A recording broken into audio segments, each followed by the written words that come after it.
e essas duas mulheres fizeram a diferença. E nós vimos aqui que Deus, Ele trabalha em prol do bem-estar da família. E já do capítulo, aliás, da lição número 6, até a última, sobre Esther.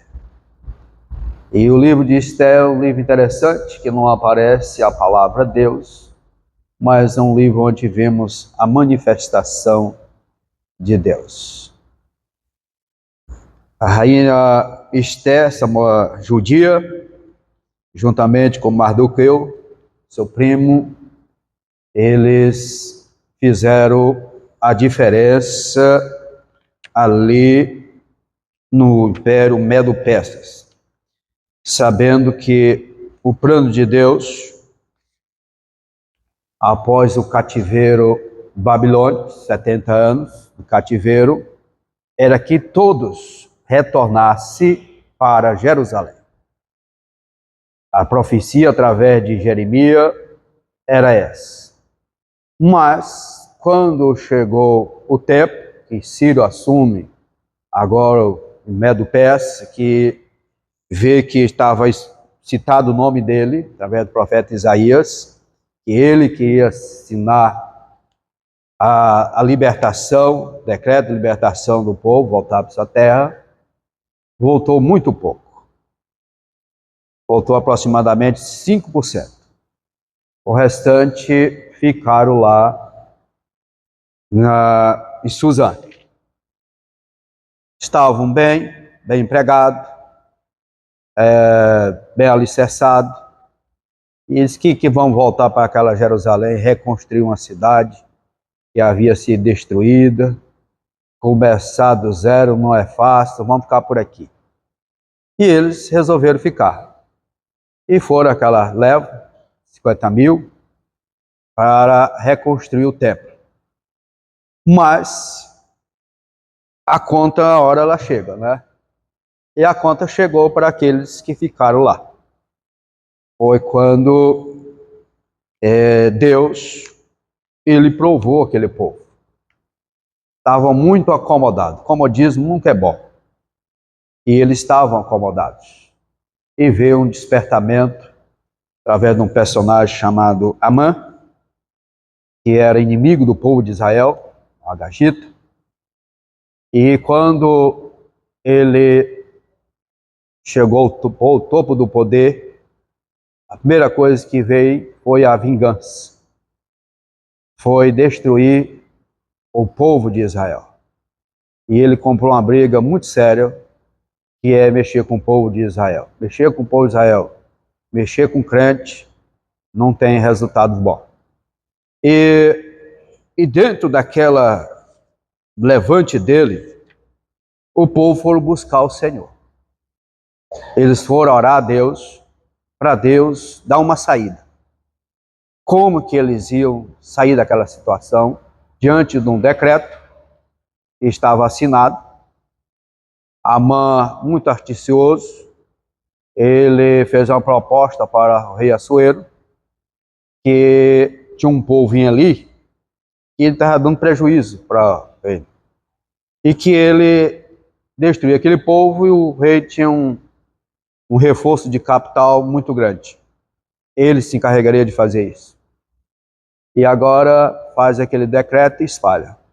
Quando o decreto chega, sentença de morte, marcada até a data, 13, entre mês de fevereiro e março, que era o último, seria o 12º mês do calendário judaico, para nós está no segundo, terceiro mês do ano, era a data marcada. Quando chega esse edito, aí o povo foram buscar o Senhor. Agora, na lição de hoje, só para a gente fechar com a lição número 9, pode dizer assim o textuário. E para os judeus houve luz e alegria e gozo e honra. Voltamos na lição número 9.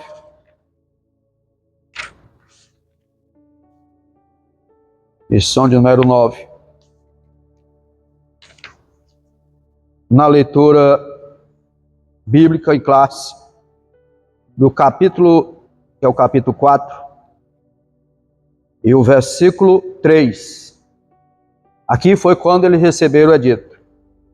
E em todas as províncias aonde a palavra do rei e a sua lei chegava, havia entre os judeus, o quê? Grande luto, com jejum e choro e lamentação. E muitos estavam deitados em pano de saco e em cinza. Isso aqui foi a situação que eles ficaram quando eles receberam aquele edito. Mas nós servimos um Deus que ele muda situações. Você vê que a transformação que houve daquele estado que eles estavam para trazer alegria. É o que fecha a verdade prática. E o Senhor é poderoso para transformar trevas em luz, tristeza em alegria, angústia em júbilo, humilhação em honra. E agora o título muito bom, Esther a portadora das boas novas. Aqui uma figura da igreja, porque a igreja do Senhor também ela é portadora de boas novas de salvação. É responsabilidade de cada um de nós anunciarmos boas novas. E Esther agora, diante de toda essa situação, ela traz boas novas para os seus compatriotas. Este comentário de hoje aprendemos aqui o trabalhar de Deus. Como é que Deus muda situações? Como é que Deus interfere na situação da humanidade? Prova que Deus, ele está no controle. E a introdução dizia, o drama dos judeus no dia do rei Assuero estava chegando ao fim. Amã tinha sido enforcado, Mardoqueu tinha sido promovido a cuidar do que é do bem, dos espólios, que era de Amã, mas ainda tinha algo para ser resolvido. Que ele disse, o rei editou um decreto concedendo o direito de defesa para as comunidades judaicas de todas as províncias persas, ou seja, 127. Esther agiu como difusora de boas novas e Mardoqueu foi engrandecido em todo o império. Observe que havia um decreto de morte, que ele não poderia ser revogado. Os medos persas, a lei deles era irrevogável. Assim também era a situação da humanidade quando ela caiu. Quando o homem desobedeceu a Deus, lá no jardim do Éden. Veio a sentença de morte, que ela era irrevogável. Mas também veio uma notícia, boas novas. Veio através do Senhor Jesus Cristo, agora uma sentença de vida. O homem estava condenado à morte, separação eterna de Deus. Mas em Cristo Jesus veio a vida. Por isso que nós somos portadores das mensagens de boas novas. Então, diante da situação, do caos que estava, agora vem uma boa notícia para os judeus que estava condenado à morte. Assim como a humanidade estava condenada, sentenciada à morte, através do Senhor Jesus Cristo veio as boas novas de vida, de mudança, de transformação. Pois bem, o primeiro ponto diz assim, o pedido de defesa aos judeus e a concessão do rei. E aqui primeiro subponto diz a humildade de Esther e a sua súplica. Esther, a primeira vez que ela adentrou à presença do rei, foi para apresentar a ele um pedido. Foi para aquele banquete. A primeira vez que adentra o rei sem permissão, não podia. Mas devido ao povo ter buscado a Deus, ter orado ao Senhor, agora ela coloca a sua vida em risco, mas confiante em Deus, para ali ter acesso ao rei.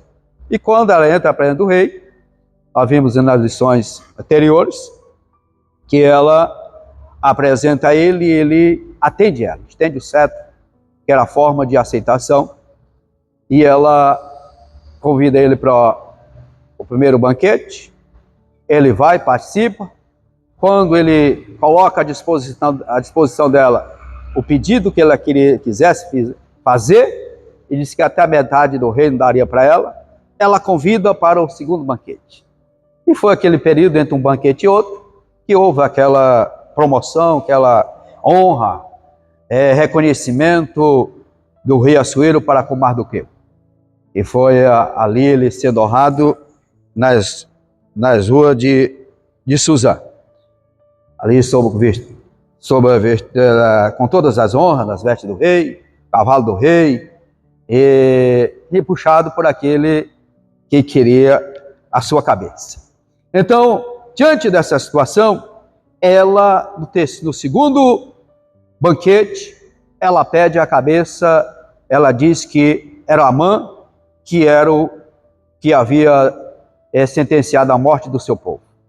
E quando ele revela isso, o rei, interessante naquele momento, o rei, ele estava ali analisando a situação, que era a segunda pessoa depois dele, era Amã, era um ministro, primeiro-ministro dele.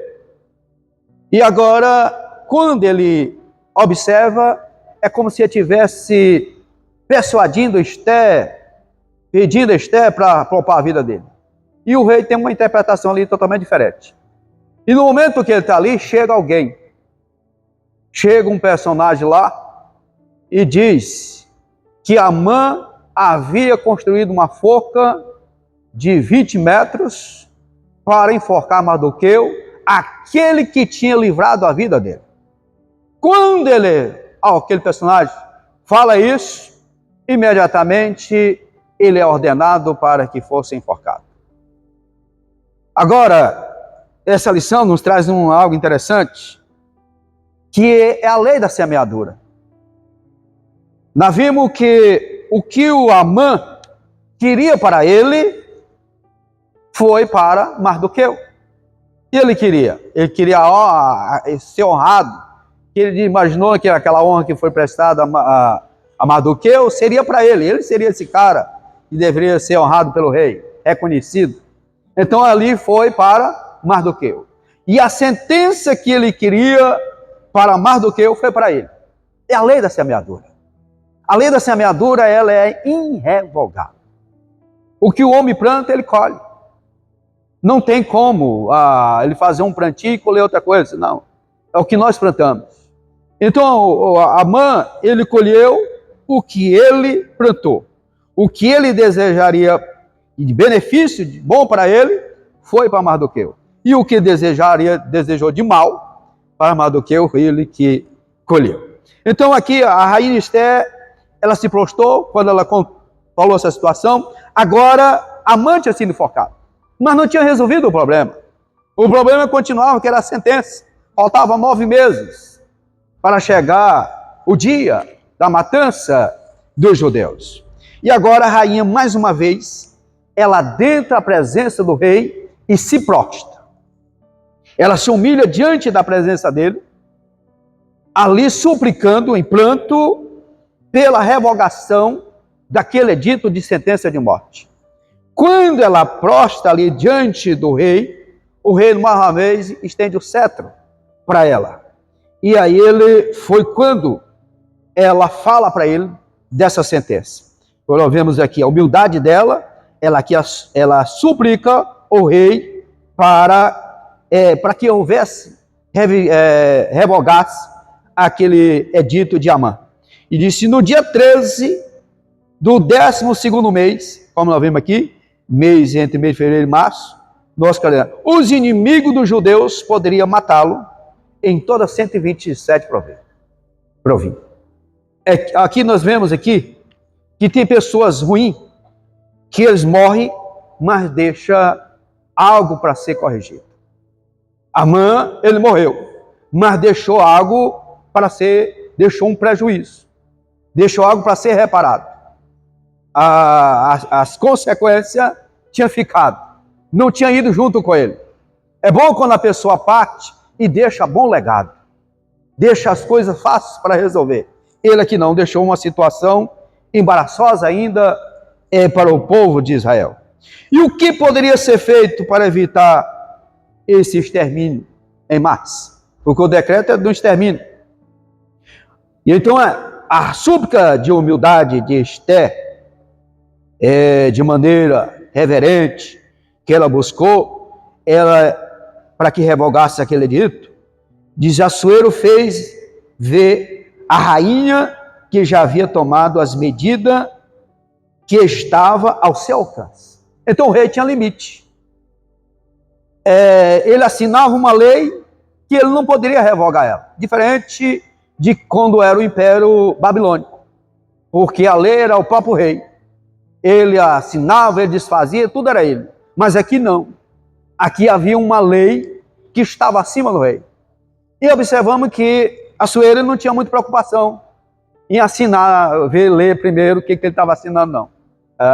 Ela chegava, tanto o pai dele, do mesmo jeito, ele vai e assina. Quando ele disse: o que está no meu alcance, eu já fiz. E foi matar Amã. Aquele que estava ameaçando já foi resolvido. Aí ele vai e diz mais: como eu cito o enforcamento de Amã, e havia ainda um desafio para os judeus: confiar quem? Em Deus. Quando as situações olhamos para um lado e para outro, que não tem saída, que não tem como resolver, aí é Deus. Aí a pessoa vai buscar o Senhor. E foi exatamente isso. Aqui onde nós vemos o agir, o trabalhar de Deus. Não tinha outra saída. Era exatamente eles buscar ao Senhor. E nós aprendemos aqui que confiar em Deus não nos isenta de fazer a nossa parte. Não, já entreguei na mão do Senhor, agora é com Ele. Tem coisas que sim. Tem coisas que você entrega na mão do Senhor, você não pode ficar segurando. Você tem que entregar, entregou. Mas tem coisas que você tem que fazer. Tem a oração e tem a ação. Agora a ação no tempo certo. Observe que Esther teve essa prudência de a ação dela ser no tempo certo. No momento certo foi que ela falou com o rei o que estava acontecendo. No primeiro banquete ela não falou nada, mas no segundo banquete ela já tinha material palpável para ela apresentar ao rei. Então, esperando o momento do Senhor. E foi a palavra de incentivo, de motivação para Josué. Ser corajoso, ter bom ânimo. Essa situação é o dever nosso, de não desfalecer diante da situação. Precisamos ter bom ânimo, precisamos confiar no Senhor.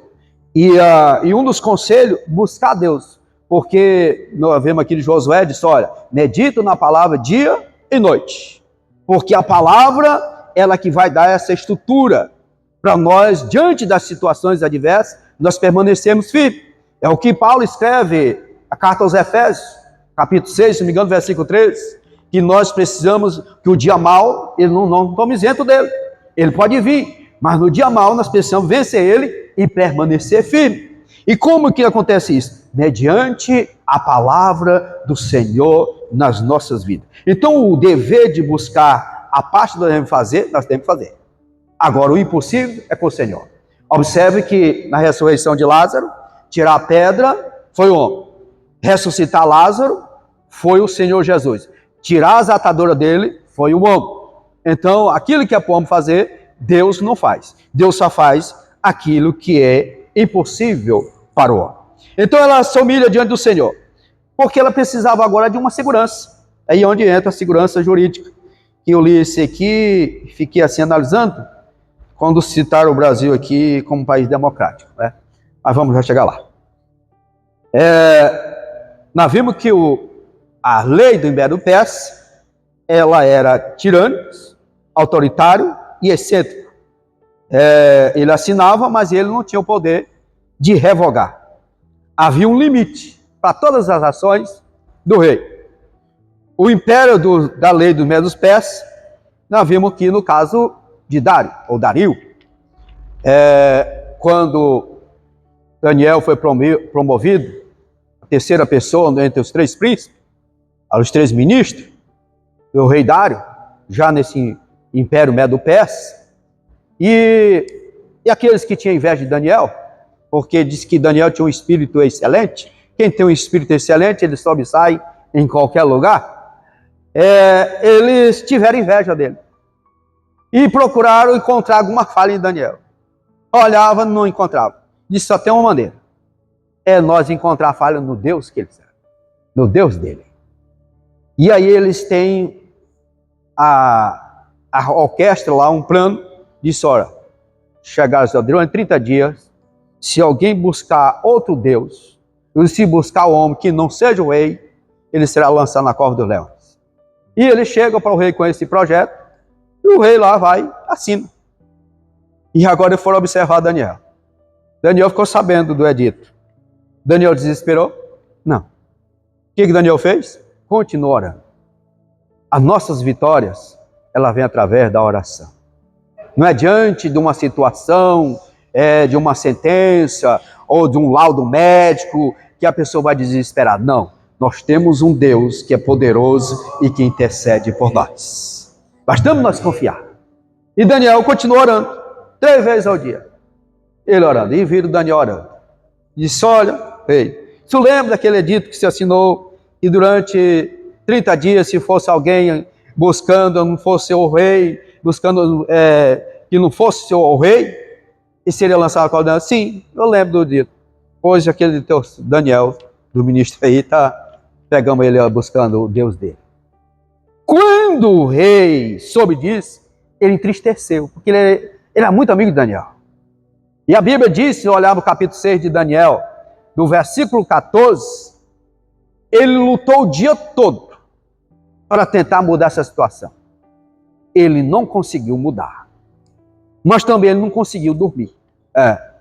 Ele não quis saber nada. Daniel não teve como ele evitar que Daniel fosse lançado na cova dos leões. Então a lei deles era muito séria, muito rígida. Então eles tinham um limite. E eles agora não poderiam fazer nada. Mas, só para a gente fechar aqui esse ponto aqui, essa questão de direito, de leis, nós sabemos que todas as autoridades, elas foram constituídas por Deus. E nós estamos submissos às autoridades, desde que ela não venha contradizer ou impor nossa vida com Deus, que não venha afrontar a nossa vida diante do Senhor nosso Deus. Se nós olharmos lá para Atos dos Apóstolos, quando Pedro e João, ali eles foram presos, olha o capítulo 4 de Atos dos Apóstolos, quando eles foram interrogados, que eles parassem de anunciar esse Jesus Cristo ressurreto, que eles não anunciassem mais. Aí Pedro vai e diz, como nós podemos parar? Deixamos de falar daquilo que nós ouvimos, daquilo que nós vemos. Nós não podemos nos calar. Então, diante da situação, aí a lei que venha nos afrontar, aí sim, nós temos o direito de manifestar. Mas toda lei, nós somos obrigados a cumprir ela. A lei foi determinada, as autoridades, ela foi constituída por Deus. Nós não somos fora da lei. Nós obedecemos a lei. Às vezes, pode até nos contrariar essa situação, mas ela foi constituída por Deus. E o próprio Senhor Jesus Cristo, ele nos deixou exemplo de um cumpridor da lei. Foi quando ele procuraram para Jesus, estava Jesus e Pedro, se ele não pagava imposto. Jesus não poderia pagar porque ele vinha descendente da tribo de Judá. E a tribo de Judá, naquele episódio que Davi matou Golias, ali a tribo de Judá ela ficou isenta de pagar impostos. Aí Jesus vai e manda Pedro pescar, foi quando pegou aquele peixe, tinha aquela dracma e mandou pagar imposto por ele. Então, Jesus também estava dando a lição, o que é de César nós devemos cumprir.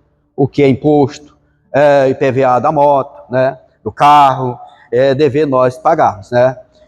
Quem tem um comércio, ele precisa, quem vende gado tem que tirar o GTA, né, esses são impostos que nós somos obrigados a pagar, né. IPTU, tudo isso é o que é de César, né. O que é de César, de Deus, a honra, a glória, o louvor, a adoração, a fidelidade, isso é Deus. Mas o que é de César, ele está dizendo o que é do governo, o que é do rei. Então Jesus, ele deixou esse exemplo. Aí ele vai dizer que em países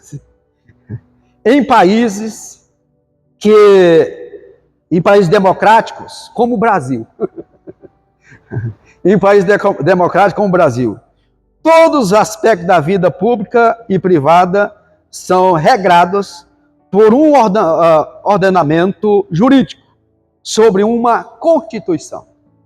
Nós sabemos que existe a Constituição. Em 1988, né, professor?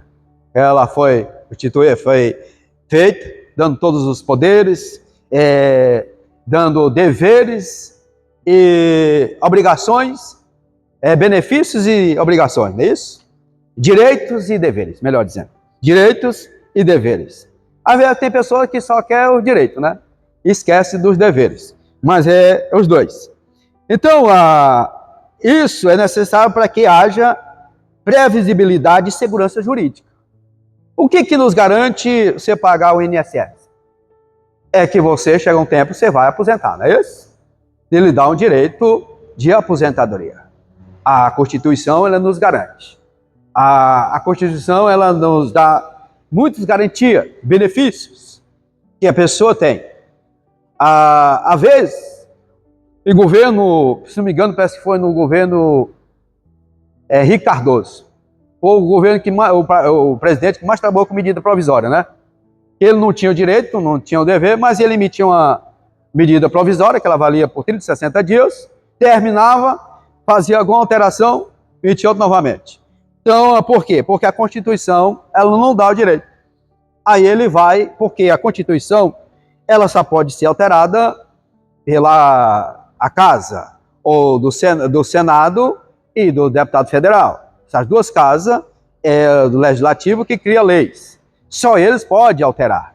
Ninguém mais pode alterar. Mas eu não vou citar aqui para não atrapalhar aqui o YouTube do Condição, senão vai ter problema, eles derrubam, tá? Mas nós estamos vivendo que não é bem isso, né?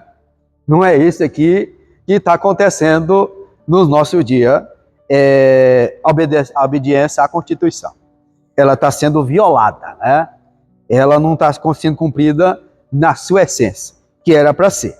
Diz: nenhuma pessoa ou poder está acima da Constituição Federal. Então ela tem esse poder, desde que seja obedecida. Ninguém pode agir de modo a violá-lo. E dentro dessa situação, no nosso país, nós temos a Constituição. Só que no Medo-Persa, ela dava limite ao imperador, ao rei. E aqui nós vimos que no Brasil, a Constituição encontra brecha nela e termina sendo violada. Não era para ser, mas é. Disse pelo menos, é a moldura constitucional. Eu acho interessante essa colocação aqui. Ou seja, ele queria dizer, olha, a Constituição é para funcionar assim. Se não funciona, mas pelo menos o modelo é esse. E é um dos melhores modelos. Se tivesse na prática, seria o melhor modelo. Mas ele nos dá aqui uma recomendação, que é um dever nosso. Qual que é o nosso dever? De orar pelas autoridades do país. Tem uns que você ora, oh meu Deus, né? Às vezes você ora, às vezes tendo até que antecipe, né? Mas é um dever nosso orar pelas autoridades. O direito de defesa. como aquele edito não poderia ser revogado, ele não podia dizer assim, ó, está cancelado. Olha, aquele edito que foi assinado por Amã, ele está cancelado. Não, não poderia fazer isso. E qual que foi agora o edito que o rei orientou que fizesse? Aqui o comentário colocou assim, como uma espécie de contra-ordem. Não era anulando aquele edito, que não poderia ser anulado. Mas agora dando direito aos judeus de defesa. O dia estava marcado, o edito tinha que cumprir. Mas agora tinha o direito deles de defender. E dentro dessa defesa, do direito de defesa diante dos seus inimigos, no dia que estava marcado, o dia 13, o que eles fizessem era para defender. Se ele matasse alguém, era em defesa. Não era algo que fosse contraditório, não. Ele estava defendendo a sua honra. Estava defendendo a sua vida. Que é a mesma autoridade que dão a um militar, a um policial, a um segurança. É esse direito. Então, eles tinham agora o dever de lutar para se defender. Porque o edital não poderia ser revogado. E ali havia no meio na província pessoas que eram hostis ao povo de Israel. Não é diferente do nosso dia, mas você acha que todo mundo gosta de crente? Não. Tem pessoas que nós vimos hoje que fosse por destruir os evangélicos cristãos, e bania da face da terra. Então havia esse povo lá também que eles hostis ao povo de Israel. Não era, portanto, uma vingança gratuita o que eles fizessem. Não era uma gratuita ou indiscriminada. A ordem enviada para todas as províncias, quando eles receberam agora esse edital, o que aconteceu com o povo quando eles receberam? Vamos ler capítulo 8 de Esther, o versículo 17.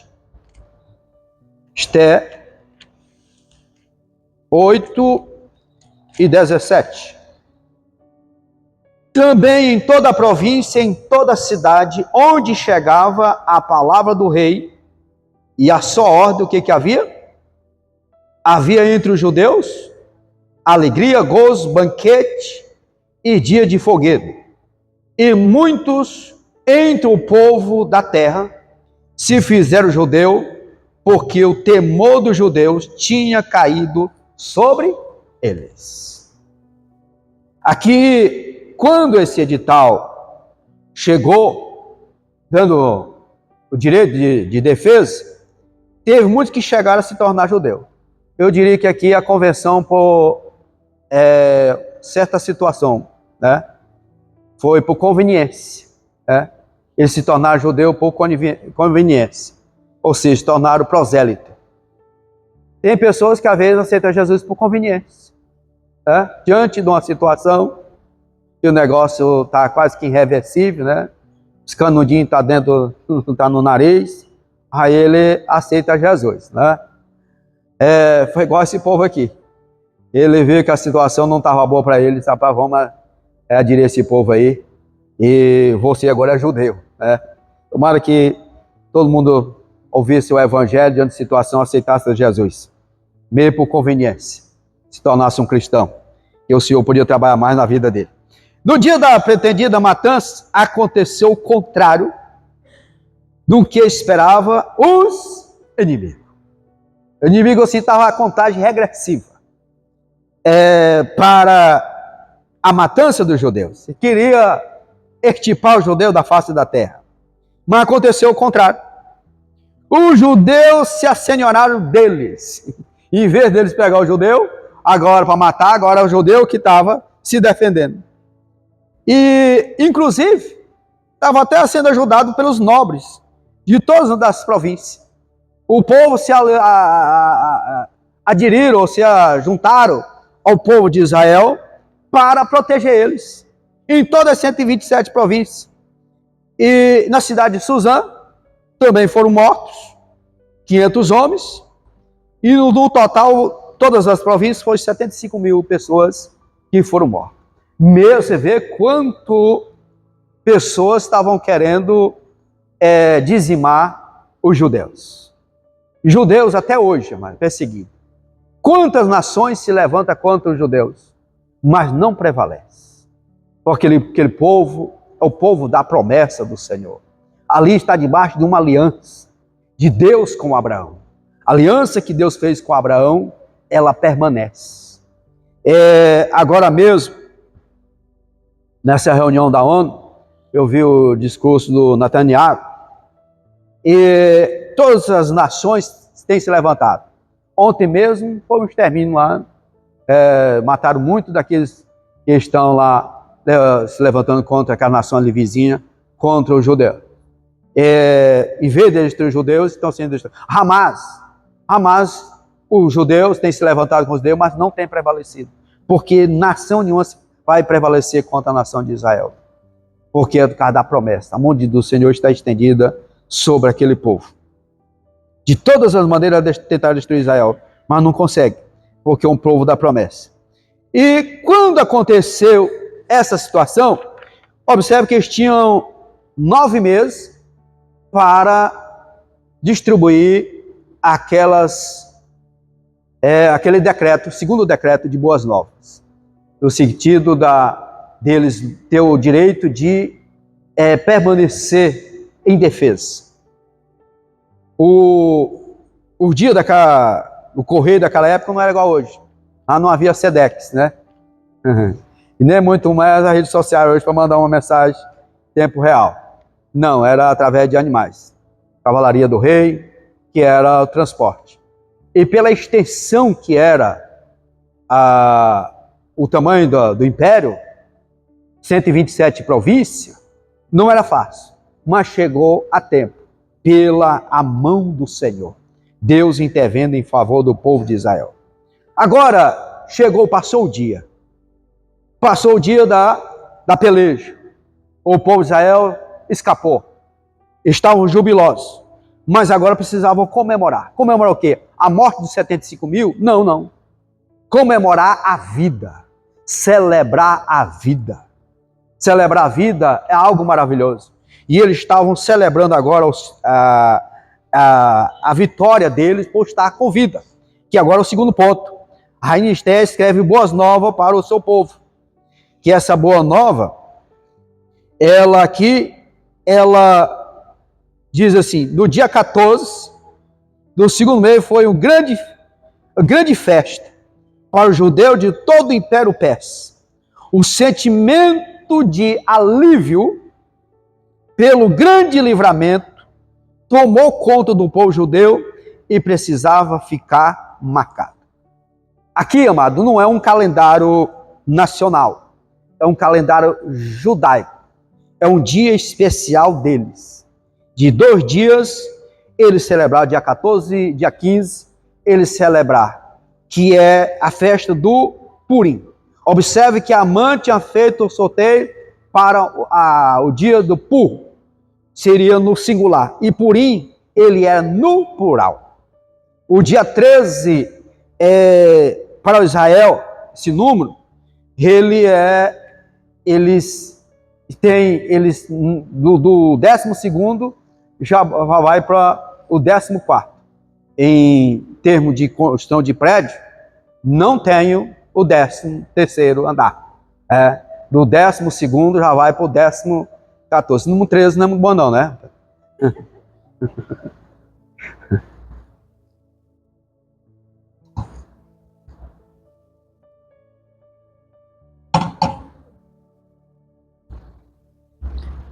Então naquele dia, foi quando Mardoqueu, ele resistiu aos fatos e escreveu essa carta para o judeu de toda a província, instituindo uma festa comemorativa, que é a festa do Purim. Todos os anos, os judeus celebram essa festa. Eles lêem o livro de Esther como comemoração, esse grande livramento que Deus deu ao seu povo. É uma data memorável, dia 14, estabelecido como E havia na leitura que estenderam até o dia 15. Mas eles comemoram 2 dias dessa festividade. Carta e o decreto de Esther. A Esther agora ela se manifesta ao povo. Desde que ela tinha vindo para o palácio, ela não tinha ainda se manifestado diante do povo. E agora ela vai, Esther e o seu primo Mardoqueu escrevem uma segunda carta, confirmando a instituição da festa. Que a primeira foi do livramento. E agora a instituição da festa. 2 cartas não deixa de ser de boas novas. A primeira, do livramento, para eles lutar pela vida. É um dever nosso lutar pela vida. E é aí onde nós entramos como mordomo no nosso corpo. E aqui diz, era a primeira vez que a rainha Esther se dirigia ao seu povo, ao sair através da sua escrita, que havia instituído essa festa de comemoração. E é, como eu falei, até o dia de hoje. E aqui agora vem a honra, a exaltação que ela é dada por Deus. Quem se humilha é exaltado pelo Senhor. Observe que Mardoqueu, ele foi honrado pelo rei naquele dia, pelo livramento que ele tinha dado de morte ao rei, quando aqueles 2 servos lá havia montado aquele complô, e Mardoqueu foi e avisou. E o rei, 5 anos depois, ele descobre esse fato, e ele honra ele. Mas quando ele foi honrado, o que ele fez? Ele voltou para a porta. Ele não tomou, disse, não, depois dessa honra aqui, eu não vou mais voltar para aquele trabalho lá, não. Vou querer agora uma posição melhor. Não. Ele esperou o tempo. E é bom nós esperarmos o tempo de Deus. Ele aqui esperou o momento certo da sua honra. E diz, Assuero conhecia Mardoqueu, mas não sabia de seu parentesco com a rainha Esther. Ele não sabia, mas aquele dia ficou sabendo diante dessa situação. Esther diz que foi naquele dia que Mardoqueu compareceu à presença do rei, porque Esther revelou que ele era seu parente. Se ele já tinha dado um livramento ao rei, ele não sabia. Agora, sabendo que ele é parente da sua esposa, agora o homem, ele foi honrado, né? O homem agora foi honrado. Naquele tempo, acho que não tinha nepotismo, não, né? Assuero deu a Mardoqueu o anel que havia dado a Amã. Amã, ele não soube segurar no poder. Amã, ele não satisfez com o que ele tinha. Amã, um simples fato de alguém não reverenciar ele, ele perdeu todo o direito que ele tinha. Ele deixou a posição subir para o topo da cabeça. Ele não soube administrar a posição. E por ser algo que nós precisamos saber administrar, para não se envaidecer. E ele se envaideceu, que é o ponto de pagar com a própria vida. E Esther pôs sobre a casa do Agagita, portou quem? Mardoqueu. Mardoqueu recebeu o anel, que é de Amã, e agora ele foi cuidar da casa dele. Mas ainda não era tudo. Depois da morte dos seus inimigos, dos judeus, Assuero engrandeceu ainda mais Mardoqueu, pondo como o segundo maior do reino.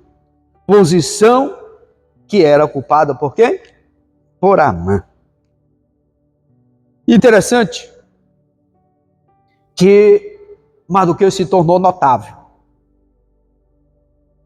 Ele foi o homem público exemplar e próspero, trabalhando para o bem de todo o império. Todo o seu povo. O propósito de Deus, que é qualquer, é usar seus servos em todas as áreas da vida. Deus é que faz isso. É Deus que exalta. É Deus que honra. Não é com usurpação, não. É o tempo de Deus. Deus faz isso. tudo que fizermos deve ser feito para quê? Para a glória de Deus. E tudo que Amã fazia era para a glória de Deus. Então ele se tornou notável. Ele prosperou. Porque ele estava debaixo das mãos do Senhor. E ele se conteve em ter sua vida guiada por Deus. Num momento, ele veio se exaltar. Se tornou conhecido. Agora, para fechar, que foi o propósito do comentário desse trimestre,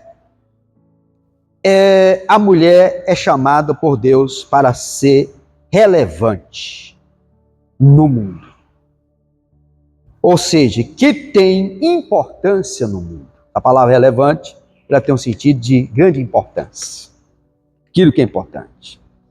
E nós vimos tanto Ruth como Esther, nesse comentário, se tornaram mulher notável. Ficou registrada nas páginas das Escrituras. Mardoqueu exercer um papel, Mardoqueu e Esther exerceram um papel de altíssima relevância naquele império. Ou seja, como na atualidade, fizeram a diferença. Principalmente em relação ao seu povo, o povo judeu, que eles foram canal de bênção. Porque poderia muito bem, meus amados, Esther era a rainha, Mardoqueu tinha alcançado alguma posição. Se eu vou preocupar com esse povo? Não. Farinha pouco para o meu pirão. Meu pirão primeiro. Não. Elas foram ter o cuidado de cuidar do povo. Estava ali como instrumento de Deus para o bem-estar do seu povo. Por isso não foi preciso disputa ou inversão de papéis. Não. Esther chegou ao cargo de rainha sobre profundo respeito, obediência e honra a quem? A seu primo. Esther não queimou etapas. Não. Ela seguiu princípios. E o princípio da obediência, ele é maravilhoso. Ela sabia que tinha chegado àquela posição por incentivo do seu primo. E agora, o mínimo que ela poderia fazer era honrar ele, porque ele tinha ela como filha. Ela foi criada como filha. E na condição de rainha, o que ela soube? Soube ser humilde. Eu me lembro que eu visitei um fazendeiro muito grande, na região de Rondon. Eu morava em Marabá, ele era meu cliente. E um dia, almoçando lá na mesa dele, aí a esposa dele me disse o seguinte, ele disse, seu Neto, aqui tem pessoas que vêm visitar, um dia desse eu recebi uma visita, e tinha uma mulher aqui, que ela disse que se ela tivesse o patrimônio que nós temos, ela ficava deitada com a campainha no pé. Qualquer coisinha ela só balançava lá, alguém vinha atender ela. Aí ela disse, é por isso que você não tem. O Tio Andressoni foi a resposta dessa. É por isso que você não tem, que você não sabe administrar a posição. E a rainha Esther, ela sobre ser humilde, prudente e muito equilibrada. Essas virtudes, elas são essenciais. A virtude de humildade, ser prudente como a serpente, pois Jesus te disse isso. Serpente não tem pressa, ela fica no carreiro esperando a sua presa passar, vai passar o tempo, ela está lá, hora a presa passa. Isso fala de prudência. E aí, e mais, além da prudência, muito equilíbrio. Equilíbrio me faz lembrar aqueles 4 amigos descendo aquele paralítico naquela maca na presença de Jesus. Se houvesse um desequilíbrio ali, aquele cara tinha caído daquela maca, né? Mas é equilíbrio. E nós precisamos ter equilíbrio. O equilíbrio é essencial à vida do cristão. E a maneira não era aquela rainha que comandava, não. Ela sabia honrar seu esposo, o rei. Ela reconhecia. Não foi como colocar até com um contraste com a rainha Vati, né? E aqui outra coisa também, a firmeza moral de Esther fez dela uma mulher notável. Ela entendeu o propósito de Deus para a sua vida. Bom, quando se entende o propósito de Deus para a vida, a pessoa sofre menos. Quando entende o propósito de Deus. Qual é o propósito de Deus na minha vida? Pastor, até hoje eu não descobri qual é o propósito de Deus na minha vida. Então, converse mais com Deus. Busque mais a Ele. E você vai saber qual é o propósito de Deus. Deus chamou um para uma situação, chamou outro para outro, mas Deus não trouxe ninguém nesse mundo abaixo da terra sem propósito. Porque Deus, tudo que Deus faz, Ele faz com propósito. Deus não trabalha com lógica, Deus não trabalha por acaso, Ele trabalha com propósito. E aqui lança por terra essa banal guerra dos sexos. Ou seja, disputa de poder. Quem é mais poderoso hoje, o homem ou a mulher? Né? E aqui o comentador diz que Deus não entra nessa disputa banais. Ele chama até de banais. Como essa guerra. Por quê? Porque Deus, Ele criou macho e fêmea. E com a sua importância. Se não me engano, é no livro do Gênesis. Não sei se é 1:28, é 2:28. Deixa eu ver aqui.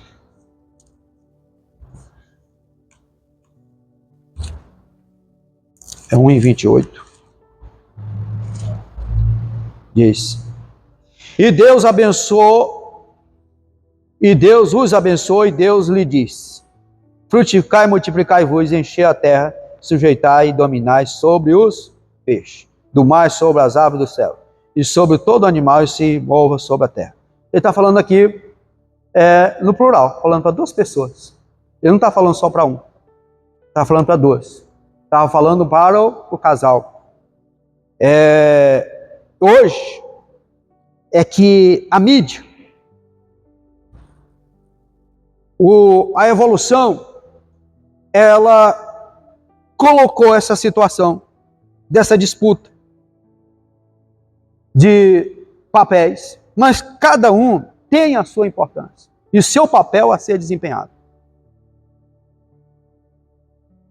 Uma casa, ela precisa de um líder. Precisa? Toda casa tem um líder. Ou lidera o homem ou lidera a mulher. Um dos dois. A liderar. Mas uma casa, porque Deus continuou a família exatamente para ter uma liderança. Se a mulher que lidera, não tem nada a ver com isso. Pelo menos se os dois chegarem na acordo, muito bem. Mas, cada um tem o seu papel. O homem de um provedor, cuidador, protetor. Hoje já estão dias de despesa compartilhada. É o dia que estamos vivendo, né? Isso aí vai de cada um, da sua administração. Mas cada um tem o seu papel distinto. E os quais estão claramente revelados nas Escrituras. Se você olhar o Gênesis 1:27, do 2:15, cada um tem o seu papel. No final, julgará todos conforme as leis perfeitas e justas que ele estabeleceu. Cada um de nós prestamos conta diante do Senhor. Porque Deus, Ele fez cada um com as suas responsabilidades. Deus não é afetado por partidarismo e ideologia sexistas. Que onde entra, hoje é o machismo. Não. Deus não entra nessa situação. E Deus não é machista. Prova disso foi o ministério de Jesus aqui na terra. Jesus deixou o maior exemplo da importância que tem a mulher. Agora, fica um dia em casa sozinho, sem a mulher, você vê. Você fica igual cachorro cai de mudança. Sozinho, sem achar lugar. Então, a importância que tem, tanto na vida social, como no trabalho, todos têm a sua importância. Não tem essa disputa para Deus, como hoje estão criando. Por que o fulano, hoje, a mulher está empoderando, hoje dominando? Não, é o tempo, é o momento. Pastor, está na Bíblia, e no dia da rainha Débora, da juíza Débora, melhor dizendo, da juíza Débora, tinha homem ou não tinha? E Deus escolheu ela. Aí eu lembro de um pastor dizendo, naquele tempo, eu tinha uns cabacinhos frouxos, né? Mas não é não, eu falo, era Deus, porque Deus trabalha como Ele quer. Deus é Deus, está no controle de toda a situação. Então, A mulher tem muito a contribuir no reino de Deus e no bem-estar de toda a sociedade.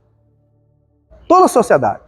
Quem conheceu o tempo que mulher não tinha acesso a público de igreja? Poderia ser a companheira do pastor, dormir ao lado dele, ser a mulher via dele, mas não podia subir no púlpito. E pegava alguém que não tinha compromisso nenhum com Deus e colocava sentado lá. Que negócio é esse, amados? Inversão de valores. Que custava uma mulher subir? Teve muito homem machista, mano, por falta de conhecimento da palavra de Deus. Não conhecia a palavra do Senhor, não viu o ministério de Jesus, que era acompanhado de muitas mulheres. E Deus honrou a mulher, que a primeira mensageira da salvação foi Maria Madalena. Poderia ter falado com os discípulos, vai lá, chama o discípulo e a Pedro. Pedro estava assim meio afastado, para encontrar com ele. Foi a melhor mensageira que ele havia ressuscitado, quem trouxe foi Maria Madalena. E aqui nós olhando aqui nesse contexto, o comentador fez questão, e eu louvei a Deus por isso, de ele enaltecer muitas mulheres da Bíblia. Nós já estamos aqui encerrando, porque o tempo passou. Toda a história da igreja, como mulheres que foram instrumento de Deus. Eu fico assim analisando a Susana Wesley, que a mãe cuidava de 19 filhos, não era fácil. E ela cuidou desses 19 filhos, e onde teve nos maiores compositor, o irmão de John Wesley, me fugiu o nome dele agora, o irmão dele, e John Wesley, que foi um notório em toda a história do protestantismo, né? Ele teve o seu legado. Sarah Kelly, que também foi uma mulher que se destacou no ensino da palavra do Senhor. Ruth Graham, esposa de Billy Graham, também destacou. A Celina Martins Albuquerque foi a primeira brasileira, né, a aceitar Jesus, ser batizada com o Espírito Santo, quando os missionários Daniel Berg e Gunavim chegaram ao Brasil. Essas mulheres, a esposa Alina Nisto, que foi uma mulher que se destacou. Eu não observei muito bem essa Zélia Brito, mas Frida Wing, uma das grandes compositoras dos hinos da harpa cristã, que era a esposa de Bruna Wing. Ela é um dos hinos que me chama muita atenção de composição dela, é o 394. 394 é um dos, para mim, dos hinos da harpa cristã, mas lindo pela circunstância que ele foi escrito. Ela andando com ele nesses rincões do Pará a pé, evangelizando, e ele estava cansado, com os pés inchados, de tanto andar. Foi com Deus e inspirou ela a fazer a composição do hino 394. Um hino belo, lindo. O hino 126 é de composição dela, também é muito bonito. Esse hino. Nós vimos aqui a Albertina Bezerra Barreto, que foi a criadora do ciclo de oração, lá em Casablanca, lá em Pernambuco, lá em Recife.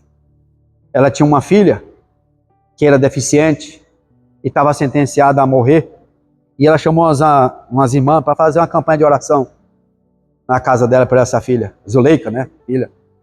E ela orando ali, começou o ciclo de oração. E para quem estava sentenciado, morreu com 39 anos. Então, aí surgiu o ciclo de oração, através da irmã Albertina Bezerra Barreto. Ruth Doris, que era Doris Lem, uma das grandes ministradoras da palavra do Senhor. Foi, se não me engano, ela era esposa do Bernard Johnson, é isso? Foi do centro da ETAD, né? Uma das pioneiras ali. E a saudosa Wanda Freire, esposa do pastor Zé Wellington Bezerra Costa, que conhecemos, foi um exemplo deixado.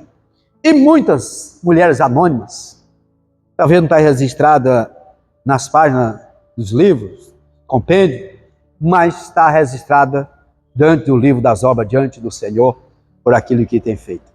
Então não existe essa disputa de poder. Deus usa cada um como instrumento. E a história dessas duas mulheres, desse comentário desse trimestre, nos deixou um legado de que a obra do Senhor, todos estão inseridos para fazer e que o nome do Senhor seja glorificado. Essa lição é uma lição para de vez em quando nós darmos uma olhada nela, observar, porque foi um assunto muito bom. Esperamos que o quarto trimestre, como que as promessas de Deus, com o pastor Elinaldo Renovato, né? Elinaldo Renovato, é o comentarista dessa última trimestre, e uma lição muito boa. Então, essa lição, que Deus continue falando aos nossos corações. Amém? Quero convidar todos a se colocarem em pé, vamos orar, agradecer.